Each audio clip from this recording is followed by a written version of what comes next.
मतलब अपने टर्न पर एक जगह पर इकट्ठा होना है जी। तो वो अपने से जुड़े लोग हैं, अपने परिवार के सदस्य, रिश्तेदार, मित्र, पड़ोसी, जिन संगठनों से जुड़ा है उन लोगों को जो है ना उसमें बुलाना है, राइट। जी। और फिर अच्छे भारत का संकल्प लेना है। तो बहुत सारे लोग मुझसे पूछते हैं कि साहब शपथ का प्रारूप क्या है। मैंने कहा भाई प्रारूप में मत जाओ, भावना में जाओ। हमें अच्छा भारत चाहिए, बस मैं संकल्प लेता हूं कि मुझे अच्छा भारत चाहिए।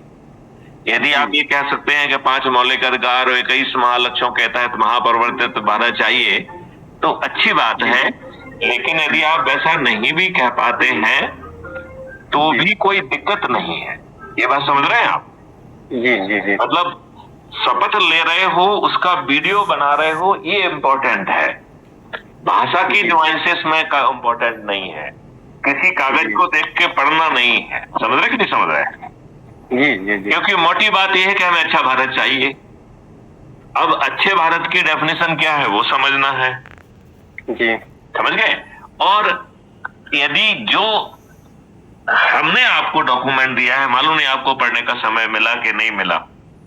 नहीं सर, हम उसको देखे हैं और हम सोच भी रहे हैं कि उसको निकलवा करके एक बाइंडिंग करवा लिया जाए, ताकि यदि कहीं कुछ दिखाना हो या किसी को पढ़ाना हो आप उसको आसानी छोटी से। छोटी बुकलेट में प्रिंट करा लीजिए। जी जी जी, हम वो सोच रहे हैं सर। और उसमें क्या है कि संबंधित को वो बुकलेट दो जो उसके काम की हो, क्योंकि हमने तो आपको सभी कॉन्सेप्ट दिए ना उसमें।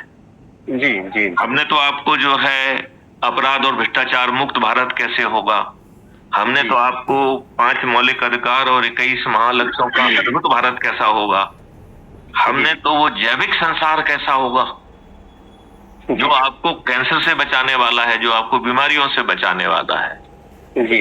हमने तो आपको वो भी दिया है कि कल्पवृक्ष अकाउंट जो है वो कैसे काम करेगा।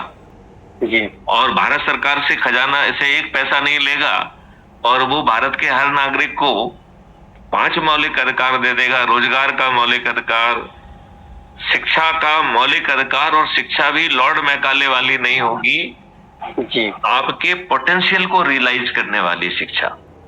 जी। तो आज तो कोई पोटेंशियल की बात ही नहीं करता है। नहीं, आज कोई नहीं कर रहा है सर। कोई नहीं कर रहा है। अब ये बताओ, यदि 144 करोड़ भारतीयों की का पोटेंशियल को अलाइन कर दिया जाएगा तो ये देश कैसा होगा? वही तो देश विश्वगुरु होगा सर। वो देश निश्चित तौर पर विश्वगुरु होगा। जी सर। निश्चित तौर पर विश्वगुरु होगा।